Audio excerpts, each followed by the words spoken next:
My friends, how are you? And welcome back to all of you. All of you that love The Chosen, all of you that love Jonathan Roumie. I have an interview. Well, a part of this interview I want to promote for someone. Her name is Juliana Colombo.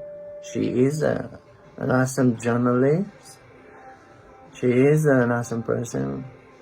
She put there in this description of her channel, YouTube channel. Listen to this channel there. It's a young channel. Let me show it to you. Say it has only about 18 subscribers. Let's help her. Let's help her because we need people like this that put in the description of their YouTube channel and whatever they do, the fact that they are believers. So I'm gonna post on this channel just about the first 6 or 7 minutes from this 23-minute interview. This is just a preview to the interview that Joanna did with Jonathan Roumie. By all means, guys, you need to go to her channel and subscribe.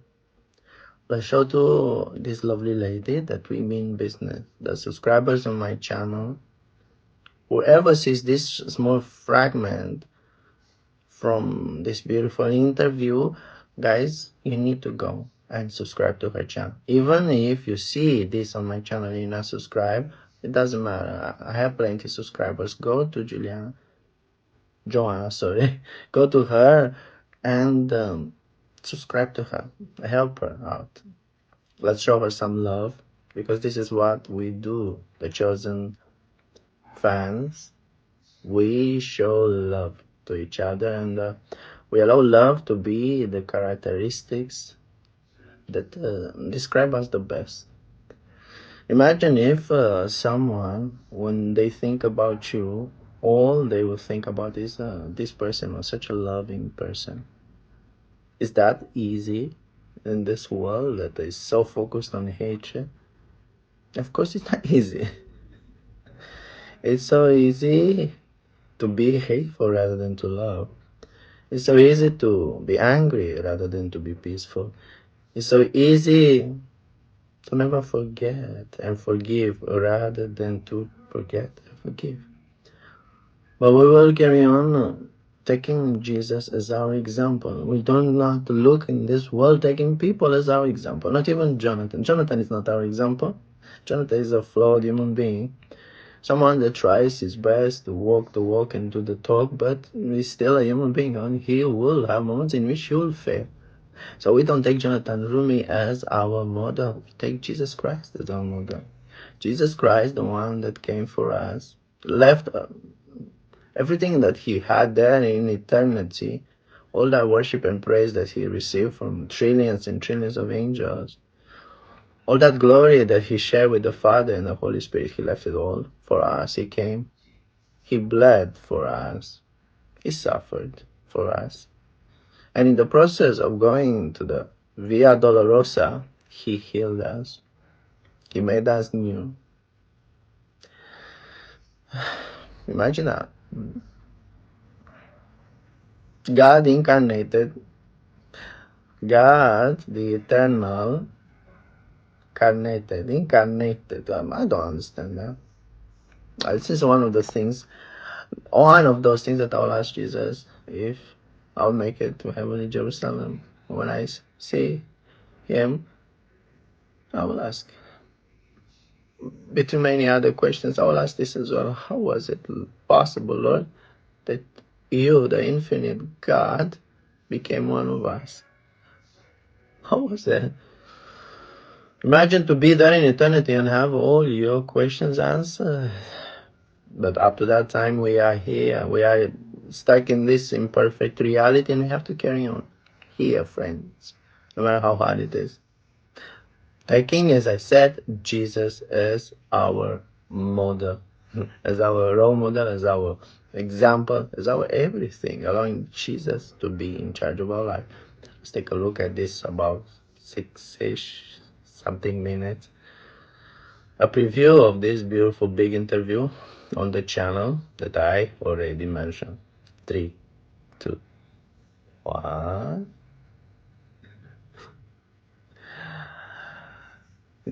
Oh, So Brazil, Jonathan, is the biggest Catholic country in the world. Like 6% of population are Catholic. Evangelicals, all denominations are increasing as well. It's like 30% right now. Have you ever felt this here? You know, like I know you're like 2 days here in Brazil, but you already felt it, this faith. You know, we're diehard for the show and for Jesus as well. We are a very religious country. Did you feel that?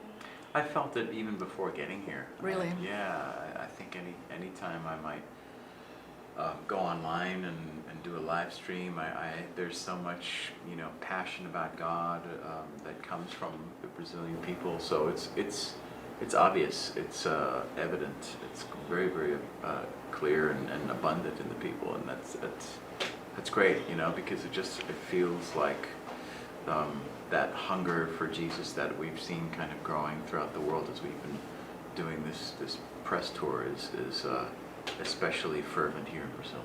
Mm-hmm. And I'd like to address the leadership of Jesus.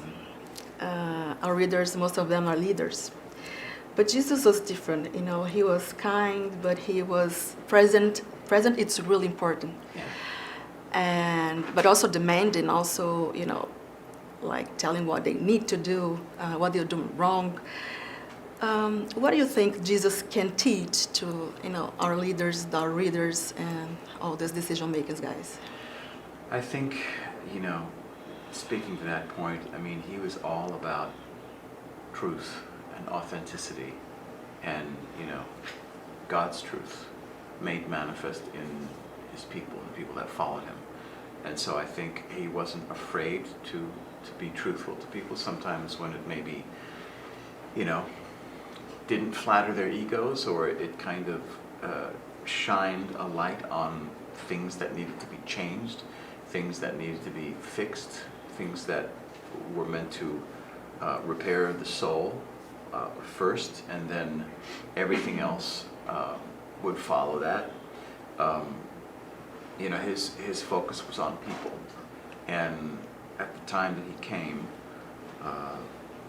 the religious leaders and teachers were very much committed to and obsessed almost by the law, at the expense of the hearts of the people. And so he came to try to remind people of what was really important,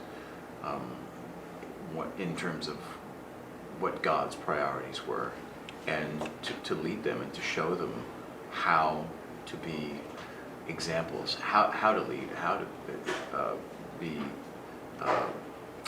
leaders of the faith, how to, for those who were already rabbis and teachers, how to take care of the people that followed him, how to take care of the people that were the most in need, and to remember that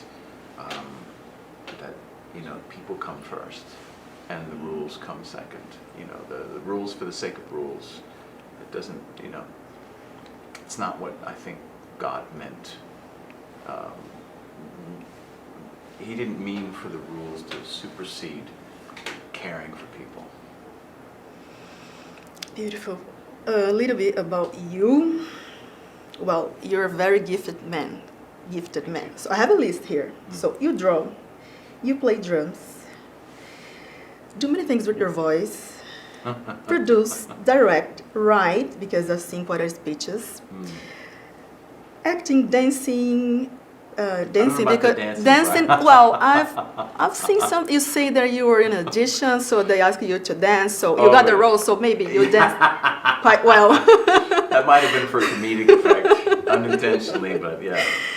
What else? Find beautiful place to shoot movies.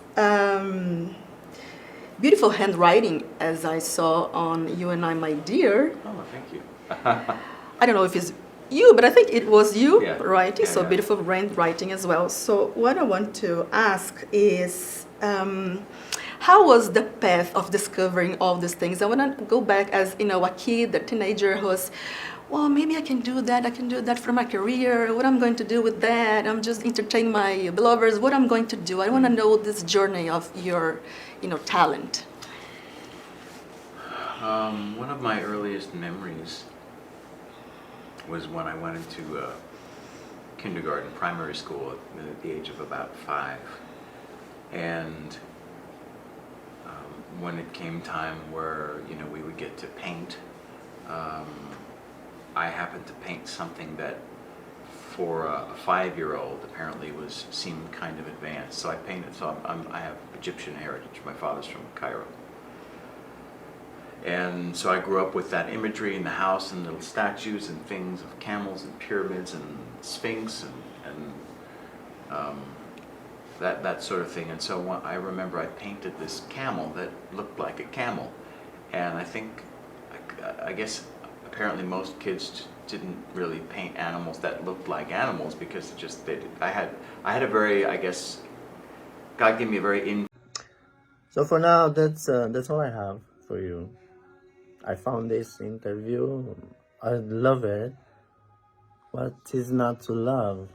A beautiful human being interviewing another beautiful human being. Both of them having the same heart for God, the same desire to outreach to others, to tell others that there is a hope, and that hope is Jesus. To tell others that there's no need to carry on living lives that means only darkness, living lives that means selfishness, instead of a life that means selflessness. We found ourselves when we are selfless, and we lose ourselves when we are selfish. Selfishness is a disease. Selfishness opened the door to hell. When we are selfish, we are ugly. It doesn't matter that maybe some of us, we've been blessed being attractive to the eye, or selfishness makes anyone and everyone hideous and ugly. Let's be selfless like Jesus. Let's be forgiving like Jesus. Let's be kind like Jesus. Let's do our best to the power of the Holy Spirit to be holy. And our example is, again, nobody else but Jesus. God bless you all, friends, and thank you so much for watching. Up to next time, stay close to Jesus and share the good news about what he did and about the show as well. Introduce people to the chosen. You never know, something good might come out of it, isn't it? See you soon, friends.